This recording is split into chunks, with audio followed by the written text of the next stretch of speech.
Your Excellencies, distinguished guests, fellow mourners, comrades, it is our pleasure and honor to invite His Excellency, Mr. Matamela Cyril Ramaphosa, the President of the Republic of South Africa, to deliver his eulogy. Mr. President.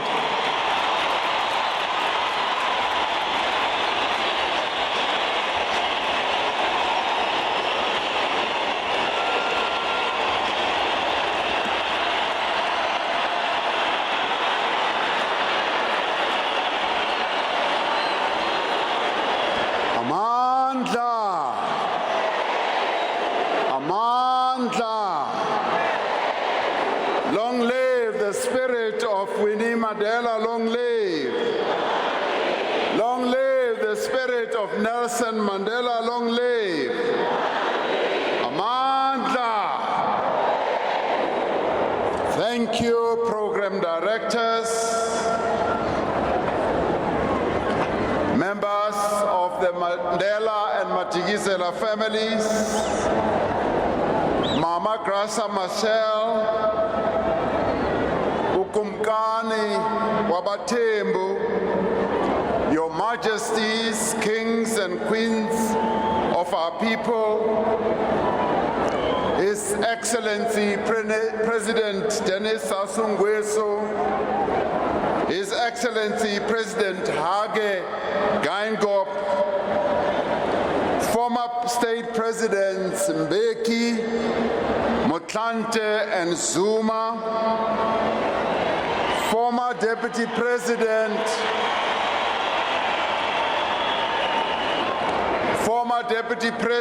Phumzile Mlambo Ngcuka, Deputy President of the Republic David Mabuza, Speaker of the National Assembly Ms. Balega Mbete, the Chairperson of the National Council of Provinces, Mayor Modise,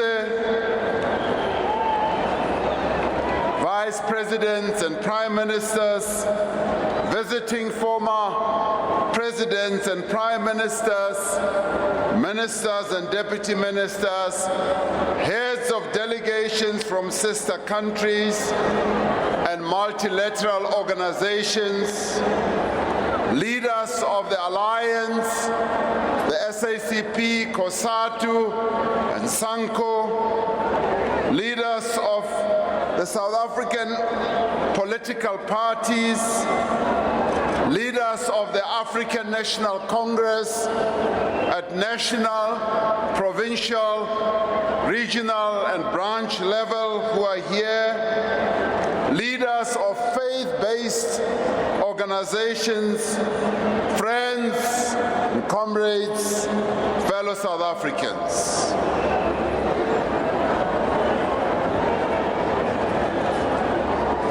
President Hage Geingob just told me that in 1962, he was in this very stadium playing soccer on this very field where we are burying Mama Mandela. We'd like to thank him for coming back to his stomping ground where he first played soccer here in 1962. Would also like to thank President Sassou Nguesso for coming all the way from the Congo to be with us, and indeed other heads of government. We gather here to bid farewell to Mama Winnie Matikizela Mandela, a mother, a grandmother, a great-grandmother, a sister, a great leader, who we have come to refer to as the mother of our nation, whose grandchildren affectionately refer to her as Big Mama. She has been our Big Mama throughout her life. Just as we are burdened by the sorrow of her death, so too are we comforted by the richness and profound meaning of her life. The pain we carry in our hearts cannot be extinguished. Much as this is a painful moment for us, we do not want to be denied our joy in recalling the life of so wondrous a person. We gather here not only to pay our final respects to a great African woman, but to affirm the common humanity that through her life she revealed in us. Her life was dedicated to the unity of the daughters and sons of the African soil. Her life was dedicated to the unity of the oppressed of all nations. In death, she has brought us all together here, from near and far, across many nations, many continents, to mourn, to pay homage, to remember, and to fondly reminiscence. In death, she has demonstrated that our many differences along party political lines, along racial lines, and the numerous disputes we may have are eclipsed by our shared desire to follow her lead in building a just and equitable and caring society. Mama Winnie's life was about service to her people. It was a life of compassion. She chose as her vocation the alleviation of the suffering of others. She trained and worked as one who provides support and care and comfort to those mostly deeply affected by poverty, hunger, and illness. Yet, like many of the great leaders of her generation, she understood that the suffering she endured did not happen on the edges of society. Such suffering actually defined society. She saw for herself the deliberate intent of the apartheid rulers to impoverish the people of this country.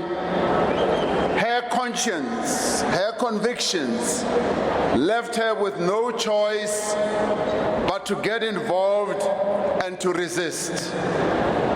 She felt compelled to join a struggle that was as noble in its purpose as it was perilous in its execution. She felt compelled to speak out when others were rendered silent.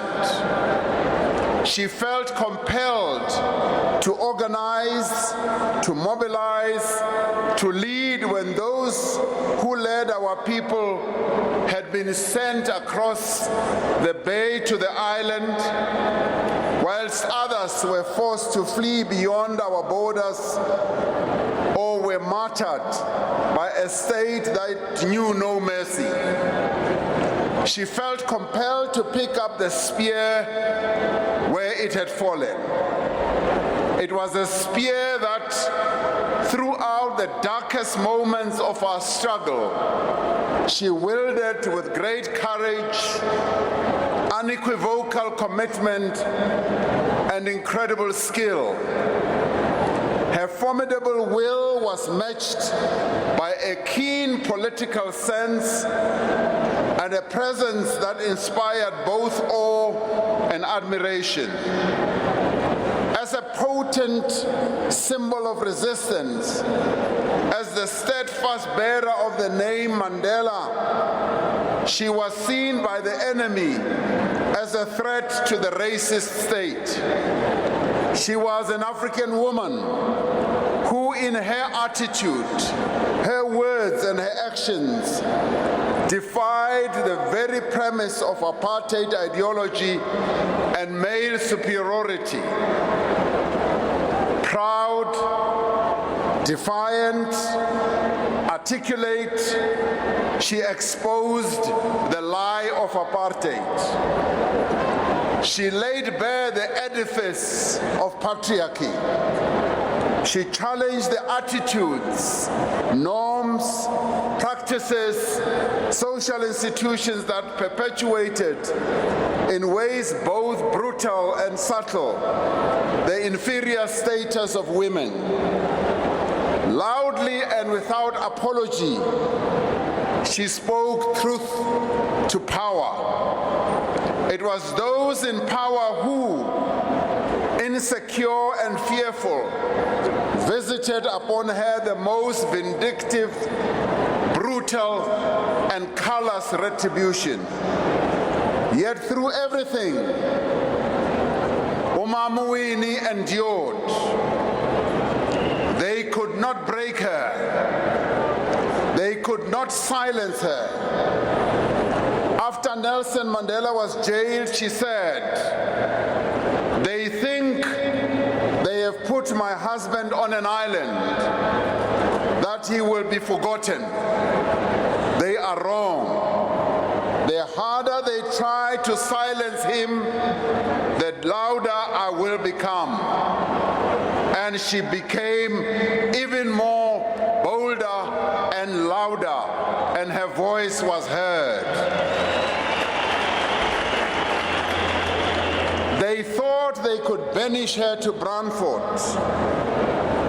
They miscalculated greatly, because in truth, they sent her to live amongst her people, to share in their trials, to share in their tribulations, their hardships, to share their hopes and aspirations, and to draw courage from their daily struggles against the tyranny of racial subjugation. The enemy expected her to return from Brantford diminished, broken, and defeated. They expected her to succumb to the excruciating pressure of years of solitary confinement, harassment, separation, vilification, and everything you could think about is what they threw at her. Instead, she emerged from all these torments, emboldened, driven by a burning desire to give voice to the aspiration of her people, to give them hope, to give them courage, to lead them to freedom. It was not long ago that we celebrated Mama Winnie's 80th birthday, and Julius was there as well.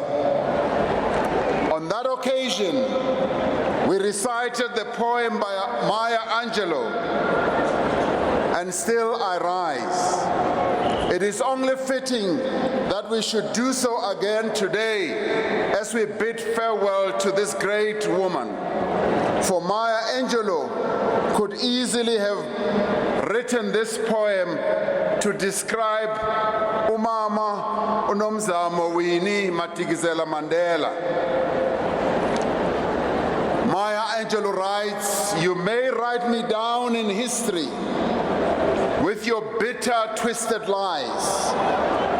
You may tread me in the very dirt, but still, like dust, I will rise. Did you want me broken, bowed head and lowered eyes, shoulders falling like teardrops, weakened by my soulful cries? You may shoot me with your words, you may cut me with your eyes, you may kill me with your hatefulness, but still, like air, I will rise." Does my sexiness upset you? Does it come as a surprise that I dance like I've got diamonds at the meeting of my thighs? Out of the hearts of history's shame, I rise. Up from a past that's rooted in pain, I rise. I am a black ocean, leaping and wide, welling and swelling. I bear in the tide, leaving behind nights of terror and fear, but I rise. In a daybreak that's wondrously clear, I do rise, bringing the gifts that my ancestors gave. I am the dream and the hope of the slaves.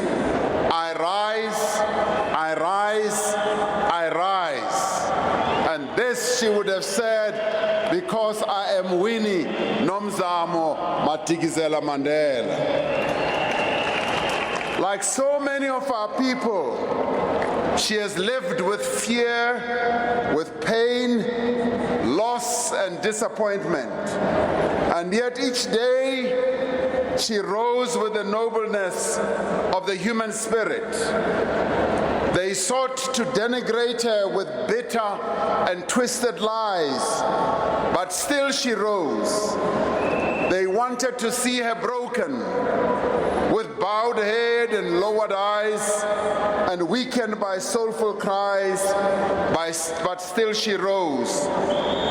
As we bid her farewell, we are forced to admit that too often, as Mama Winnie rose, she rose alone. Too often, we were not there for her as she tried to rise. The day after she died, the ANC top 6 leaders went to her home to pay our condolences to the family. Ambassador Zenani Mandela, reflecting on her mother's life and overcome by emotion, said, "My mother suffered. She had a very difficult life." Then she burst into tears. That statement and those tears have stayed with me since that day. Zenani's tears revealed Mama Winnie's wounds. It brought to mind the moment when Jesus said to his apostle Thomas, as recorded in the book of John 20:27, "Put your finger here, see my hands, reach out your hand and put it in my side." In essence, Jesus was saying to the apostle, "Touch my wounds." During this period of mourning, many South Africans and indeed many people around the world have been touching Mama Winnie's wounds. It ought to have been done long ago. For she wore the gaping wounds of her people. We should have touched those wounds many years ago. She had been left to tend her wounds on her own for most of her life. Left alone to fend for herself only cost her more pain. But she touched our wounds all the time as a nation. When we lost our loved ones, when people were in pain, overcome with anger, prone to violence, Mama Winnie came to touch our wounds. She bore witness to our suffering. She not only touched our wounds, she also bandaged our wounds. We did not do the same for her. In her book, Part of my soul went with him, she writes. I have ceased a long time ago to exist as an individual. The ideals, the political goals that I stand for, those are the ideals and goals of the people in this country. They cannot just forget their own ideas. My private self does not exist. Whatever they do to me, they do to the people in the country. I am and will always be only a political barometer. From every situation I have found myself in, you can read the political hit in the country at a particular time. When they send me into exile, it's not me as an individual they are sending. They think that with me they can also bend the political ideas, but that is a historical impossibility. They will never succeed in doing that. I am of no importance to them as an individual. What I stand for is what they want to banish. I couldn't think of a greater honor, close quotes. Her healing from the deep wounds inflicted on her was incomplete. We must continue as a people to touch Mama's wounds.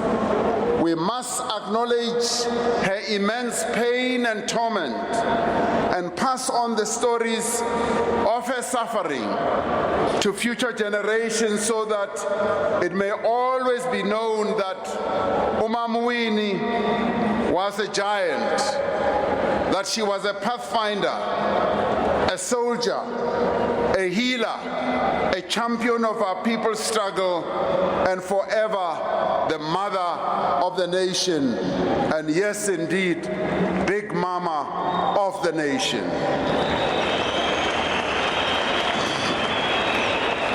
We must also recognize our own wounds as a nation. We must acknowledge that we are a society that is hurting, damaged by our past, numbed by our present, and hesitant about our future. This may explain why we are so easily prone to anger and to violence.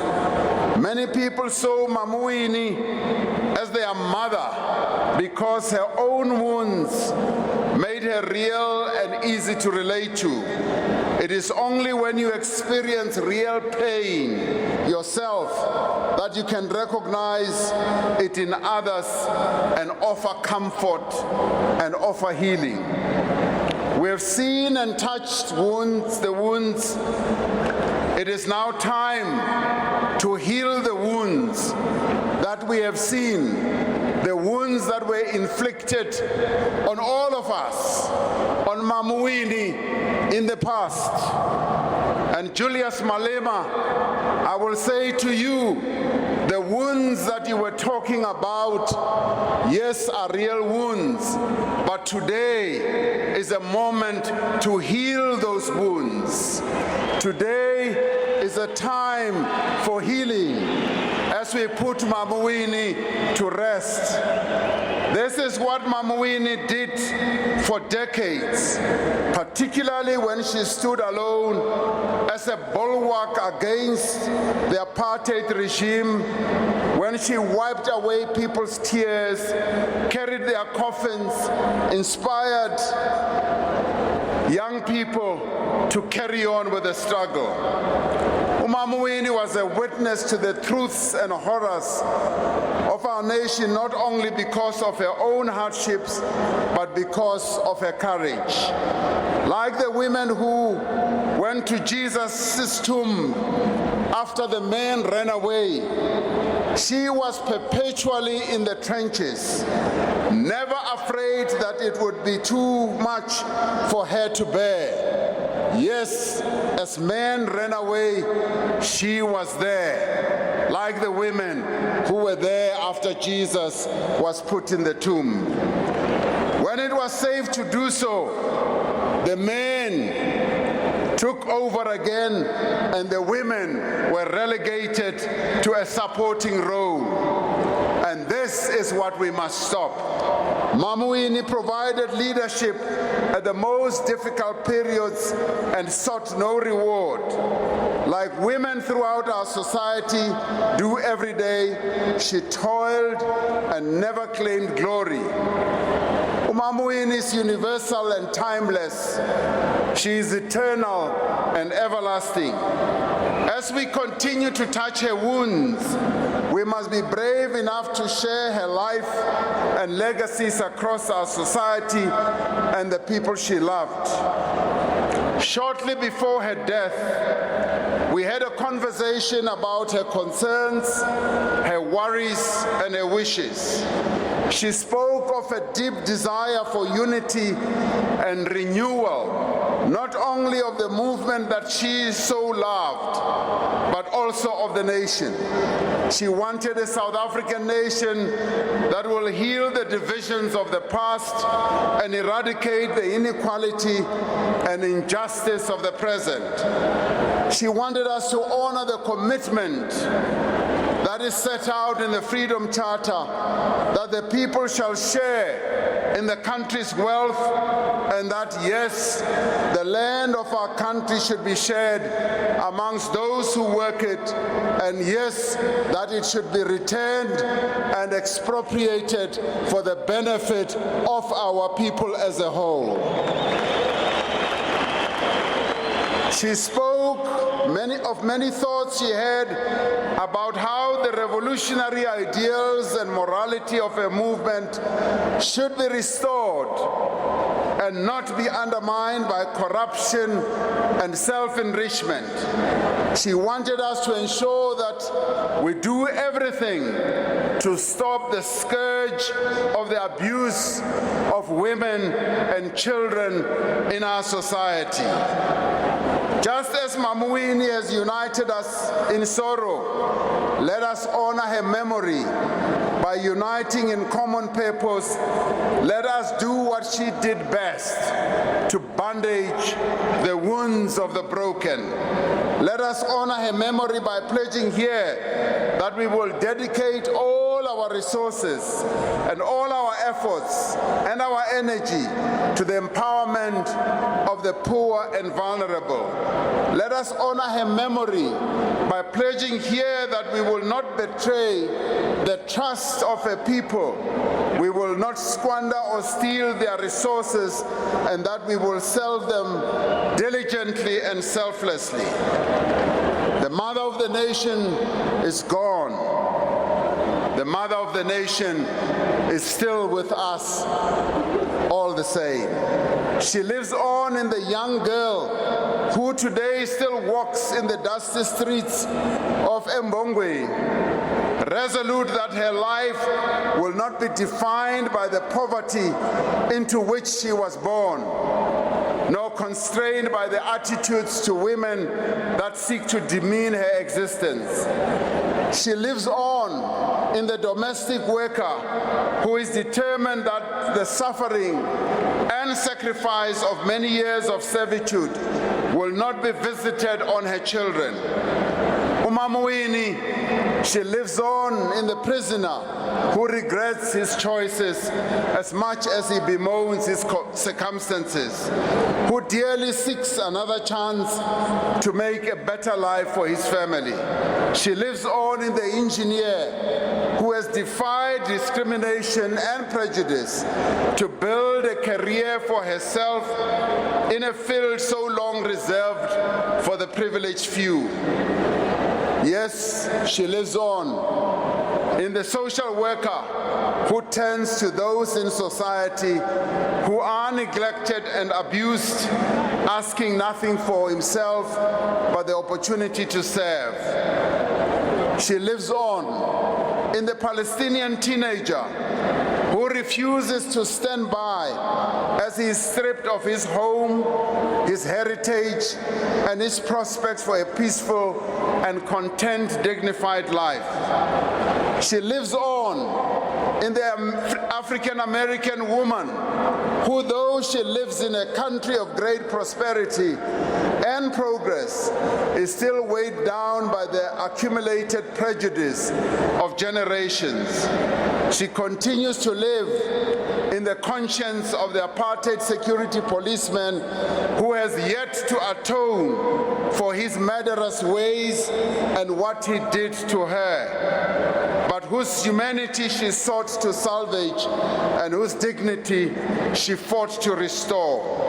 She lives on in the movement to which she dedicated her life as it seeks its way back to the path along which she led it. She lives on in the nation that called her Mama as it strives each day to fulfill its destiny as a united, peaceful, and prosperous and just society.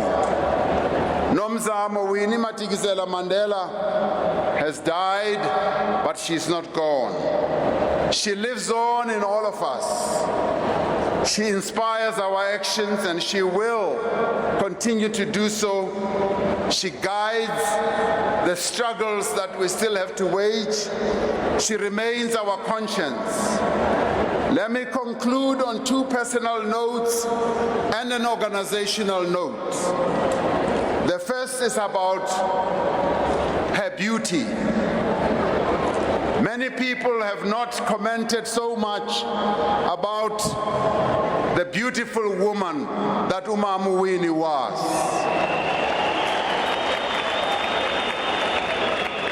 Mama, your beauty and your grace was not only apparent to what the father of our nation, Nelson Mandela, saw in you in 1958. We all, men and women alike, but more especially us men, were in total awe of your breathtaking beauty.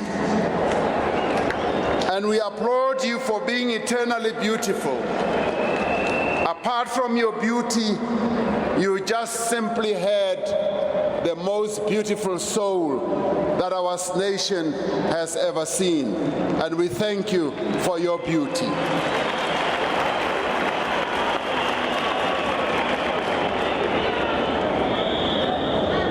There is talk of an ambassador who, when he met her for the first time, had a handshake with Mama Winnie. He was so fixated on her face, and he held on to her hand for a number of minutes, and they had to say, "It's enough, Ambassador, you can move on now."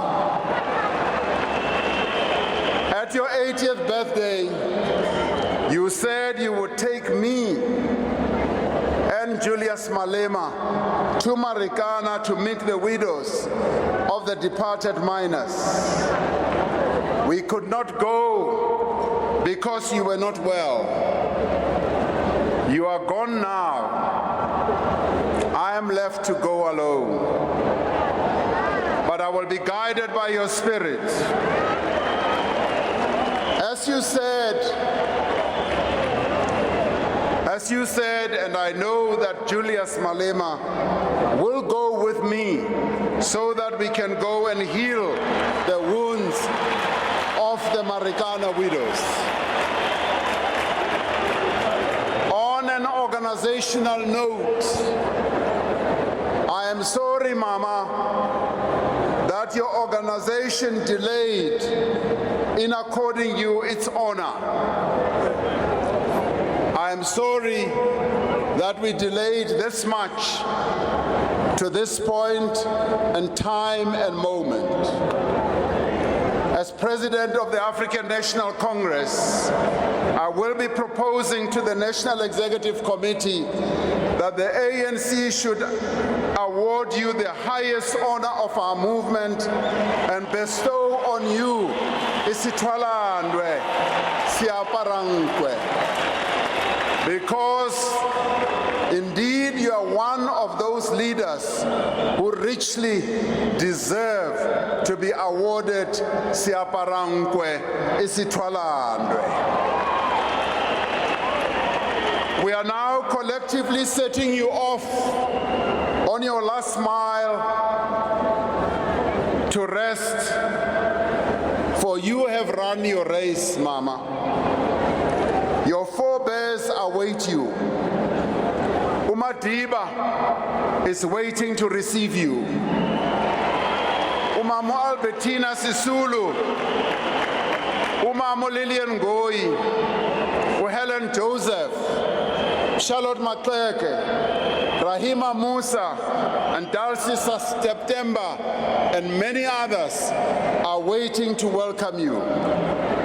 Comrade Walter Sisulu, Chris Hani, Joe Slovo, Elijah Bahai are ready to open the door for you. Go well, Mama. May your soul rest in eternal peace. Ulale ngoxolo nobantu, Ngutshana, Papa, Makhalendlovu, Msuthu, Msengethwa, Qhawe lamaqhawe, uhambe kakuhle, the mother of our nation. Big Mama, rest in peace, and we will forever love you and remember you. Yabulela, thank you very much.